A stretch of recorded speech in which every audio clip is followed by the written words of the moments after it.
Bonjour mes chers élèves.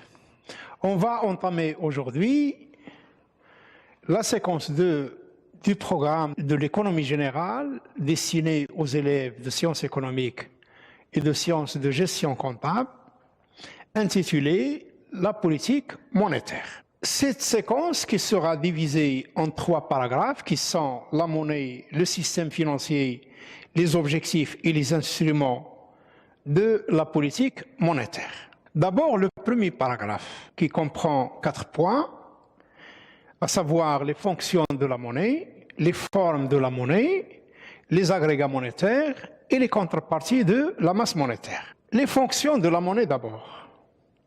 Pour illustrer la notion de fonction de la monnaie, on va partir de l'exemple suivant.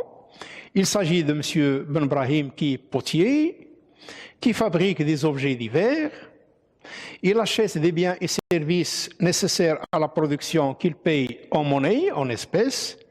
Il vend ses produits sur le marché local et se fait payer en espèces aussi.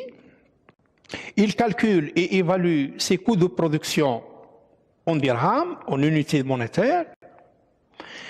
Les produits de ses ventes lui servent pour reproduire sa production.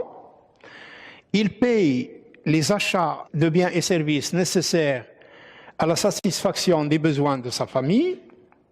Et enfin, le reste de son revenu est épargné sous forme d'un dépôt dans un compte bancaire sur carnet.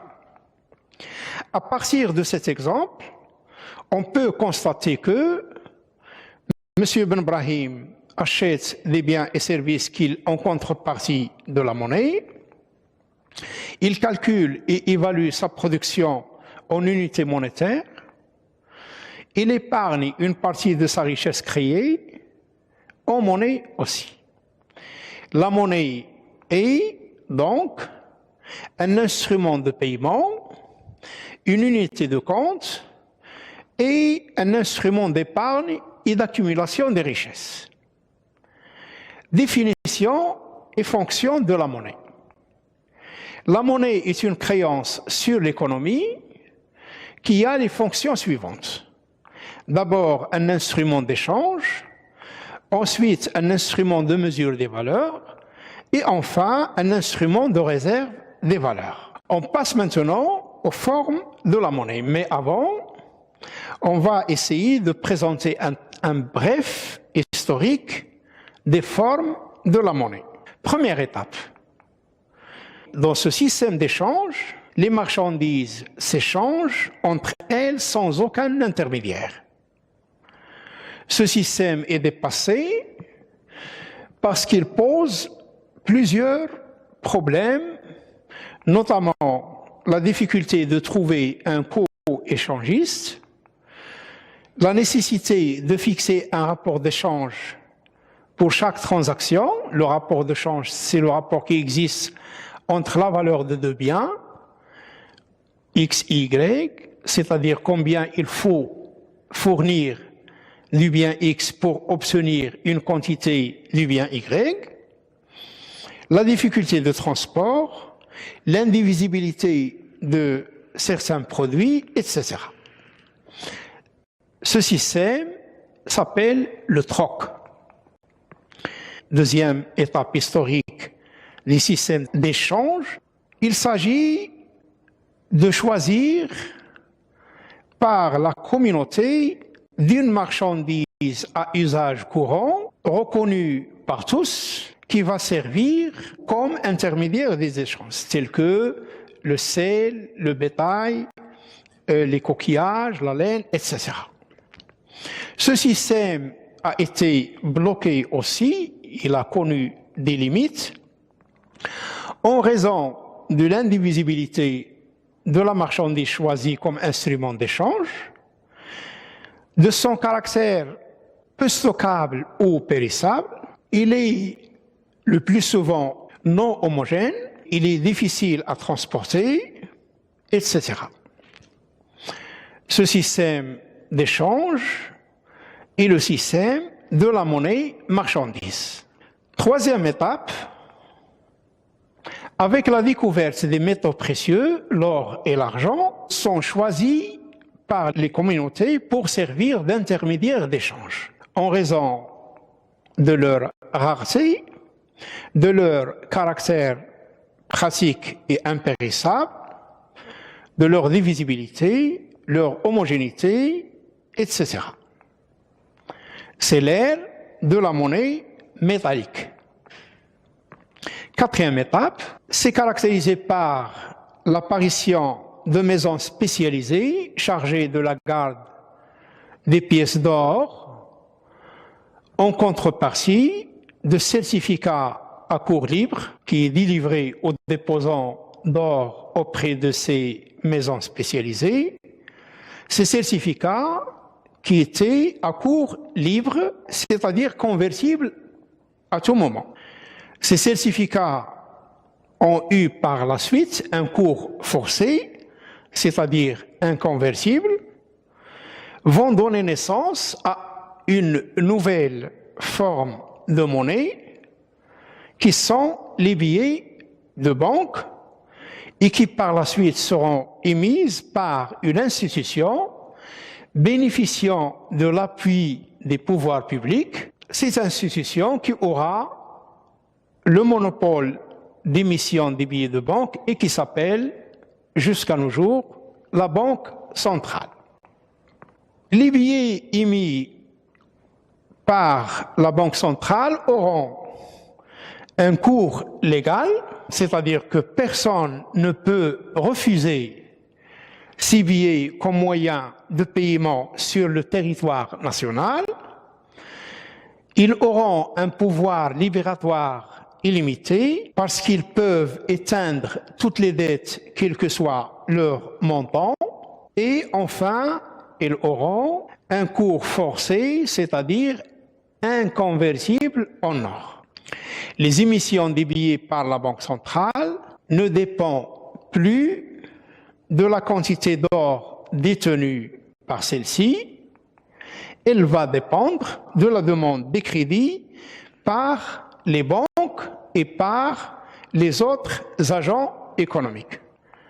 Cinquième étape, le développement de l'activité bancaire a donné naissance à la monnaie écriture. C'est l'ensemble des soldes créditeurs auprès des banques. Cette nouvelle forme de monnaie circule par chèque, virement, transfert d'un compte à un autre, par carte magnétique qui permettent à la fois de faire des retraits et de régler les transactions. Cette forme de monnaie est émise par les banques de dépôt. C'est ce qu'on appelle la monnaie scripturale. Pour illustrer les supports de la monnaie scripturale, prenons le compte suivant de M. X. Ce titulaire d'un dépôt auprès d'une banque dispose de 25 000 dirhams au 1er septembre 2020. Il a émis un chèque pour retirer une partie de ses fonds déposés de 4 000 dirhams. Il a reçu un virement en sa faveur de 9 000 dirhams. Il a donné un ordre de virement en faveur de M. L. Il s'agit d'un retrait. Il a retiré une partie de son dépôt par une carte de guichet automatique bancaire de 2 000 dirhams. Il a réalisé des achats payés par sa carte bancaire de 300 dirhams. Il a reçu un chèque de 1 000 dirhams. Le solde de M. X au 10 septembre 2020 s'élève à 26 000 dirhams. Il s'agit donc des différents supports de la monnaie scripturale. On rappelle ces supports. c'est le chèque, la carte de crédit et le virement électronique. Après avoir traité les fonctions et les formes de la monnaie, on passe maintenant pour étudier la masse monétaire et ses contreparties. D'abord, les composantes de la masse monétaire. La première composante, c'est la monnaie fiduciaire. La monnaie fiduciaire est constituée des billets et de la monnaie, des pièces en circulation, moins, il faut retrancher, les encaisses des banques, la quantité de monnaie qui se trouve dans les caisses des banques, des différentes banques. Les billets en circulation plus les pièces moins les encaisses bancaires représentent donc la monnaie fiduciaire. La monnaie fiduciaire en 2019 au Maroc s'élève à 250 milliards 200 millions de dirhams, constituée des billets et monnaies en circulation pour 266 milliards de dirhams 800 millions, moins 16 milliards,6 d'encaisses des banques. Les composantes de la monnaie scripturale maintenant. La monnaie scripturale est constituée des dépôts des agents économiques auprès des banques, des dépôts à vue auprès du Trésor et enfin des dépôts à vue des agents économiques auprès de la Banque centrale, Banque el Maghrib pour le cas du Maroc. Le montant de la monnaie scripturale en 2019 est de 661 milliards 600 millions de dirhams. Les dépôts à vue auprès de Banque el Maghrib, 2,3 milliards de dirhams. Les dépôts auprès des banques, 587,2 milliards de dirhams. Et enfin, les dépôts auprès du Trésor, qui se sont élevés en 2019 à 72 milliards 100 millions de dirhams. L'agrégat M1. L'agrégat M1 est constitué de la monnaie fiduciaire plus la monnaie scripturale. Donc la monnaie fiduciaire plus la monnaie scripturale nous donne ce qu'on appelle l'agrégat M1. L'agrégat M1 représente la masse monétaire au sens étroit du terme. M1 recense les actifs liquides, divisibles, transférables d'un agent à un autre et avec un coût de transaction nul. Il ne coûte rien. Il comprend les billets et les pièces de monnaie en circulation nette des encaisses des institutions de dépôt, ID, ainsi que les dépôts à vue transférables en monnaie nationale constitués auprès de la Banque centrale, des banques conventionnelles, les établissements de crédit, par opposition aux banques participatives, qui s'appellent aussi les fenêtres participatives, et auprès du Trésor. Calcul de l'agrégat M1. Il s'élève en 2019 à 911 milliards 800 millions de dirhams, constitué donc de la monnaie fiduciaire et de la monnaie scripturale. M2 donc est égal à M1. M1 constitué de M de la monnaie fiduciaire et scripturale, plus les placements à vue, c'est-à-dire les comptes d'épargne auprès des banques, les comptes sur carnet. M1 plus les placements à vue nous donne l'agrégat M2. L'agrégat M2 peut être défini donc ou se compose de l'agrégat M1 auquel s'ajoute l'ensemble des actifs liquides non transférables et rapportant, ils sont rémunérés, rapportant un rendement. Il s'agit des comptes d'épargne ouverts auprès des banques. Les placements à vue sont moins liquides que les dépôts à vue car ne peuvent faire l'objet d'émissions de chèques. Calcul de l'agrégat M2 qui s'élève en 2019 à 1078 milliards 300 millions de dirhams. M3 qui représente la masse monétaire est constitué de l'agrégat M2 augmenté des autres actifs monétaires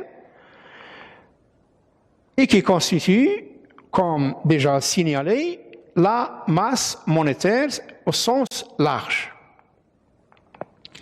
Les autres actifs non monétaires sont constitués généralement des comptes ou des placements à terme, tels que les comptes à terme auprès des banques, les bons de caisse auprès des banques, les titres OPCVM que nous allons voir dans le cadre du paragraphe de le système financier, ces actifs monétaires qui sont constitués des titres de créances négociables, des bons de trésor et des obligations à court terme.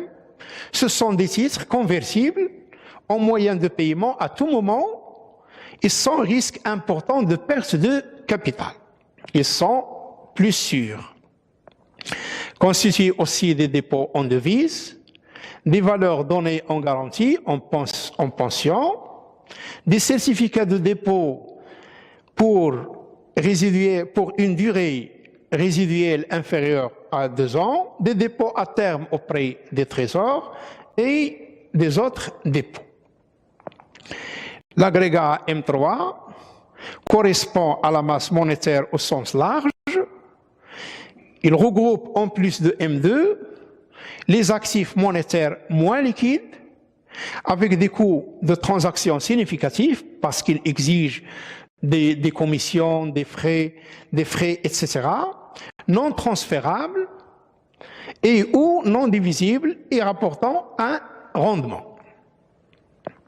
L'agrégat M3 comprend donc les placements à terme productifs d'intérêt.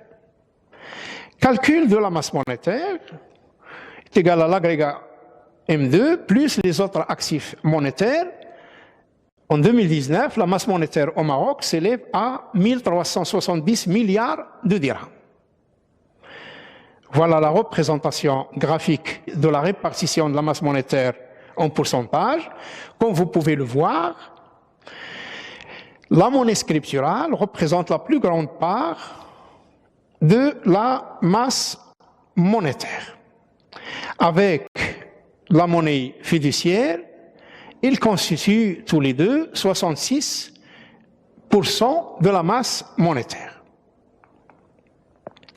La structure de la masse monétaire, un schéma récapitulatif, c'est la monnaie fiduciaire plus la monnaie scripturale qui nous donne M1 plus les placements à vue qui nous donnent M2 plus les autres actifs monétaires pour aboutir à M3.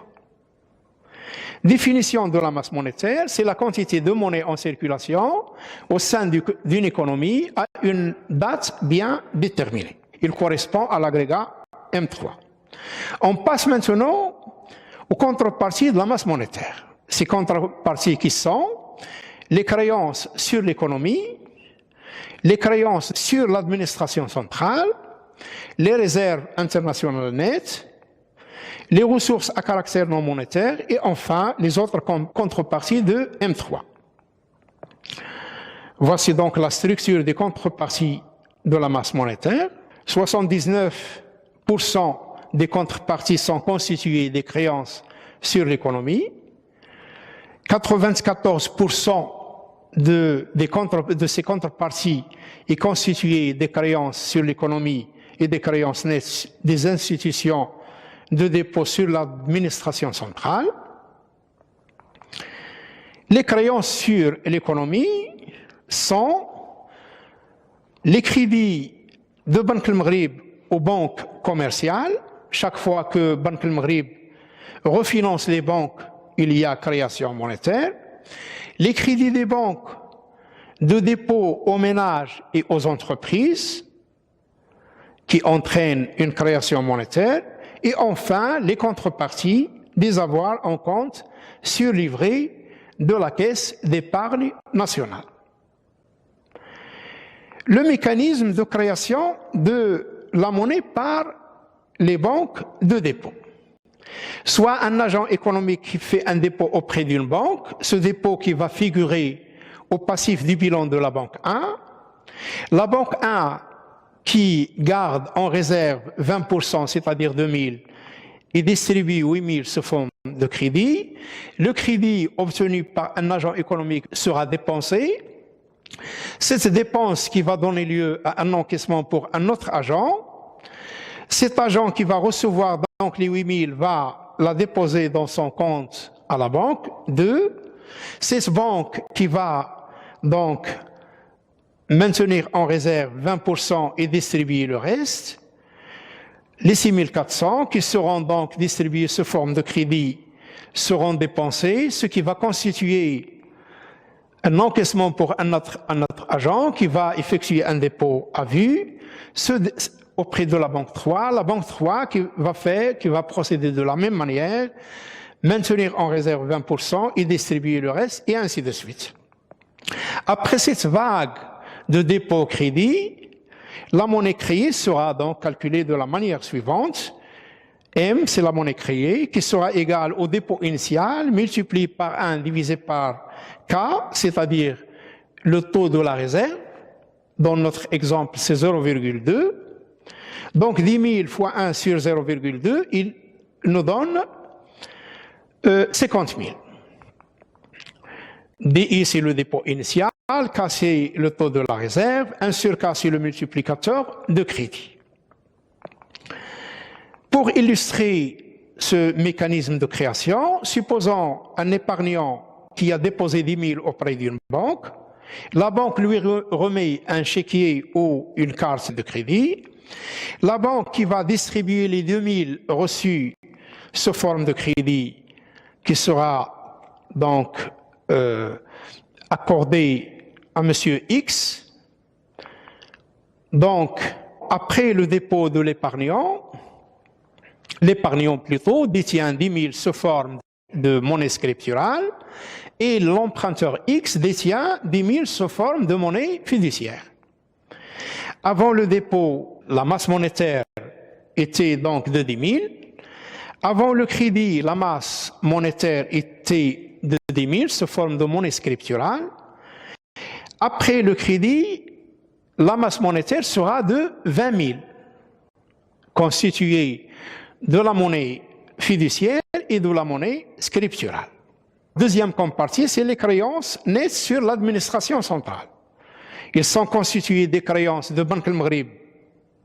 Chaque fois que Banque al-Maghrib accorde des crédits ou des avances au trésor, il y a création monétaire. Les créances des banques de dépôt au trésor et les créances des ménages et des entreprises au trésor aussi. Enfin, la troisième contrepartie est représentée par les réserves internationales nettes. Toute entrée de devise se traduit par une création monétaire et toute sortie se traduit par une destruction monétaire. Quand les entrées de devises excèdent leurs sorties, ce qu'on appelle les avoirs extérieurs nets, la masse monétaire augmente. Les entrées des devises émanent des exportateurs, des touristes étrangers, des Marocains résidant à l'étranger, des investisseurs étrangers, des emprunts extérieurs, des revenus reçus de l'extérieur, des dons et des legs, etc. Donc, ces agents qui offrent des devises aux banques, les banques qui vont offrir les devises à la Banque centrale, qui, elle, va offrir le dirham aux banques, qui sera mis à ces agents.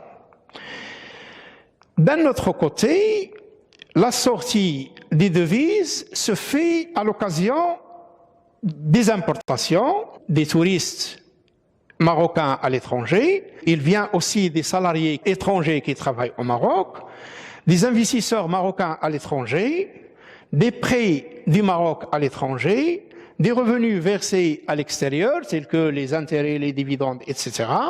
Et selon le même mécanisme, ces agents vont offrir le dirham aux banques, les banques de dépôt qui vont offrir les dirhams reçus à la Banque centrale, qui, elle, va convertir les dirhams en devises, offerts aux banques de dépôt, qui vont remettre les devises reçues à l'importateur, au touriste, à l'investisseur, etc. Les réserves internationales nettes sont égales aux entrées des devises moins les sorties. La séance d'aujourd'hui a pris fin. Je vous remercie pour votre attention. La capsule suivante va porter sur le système financier marocain.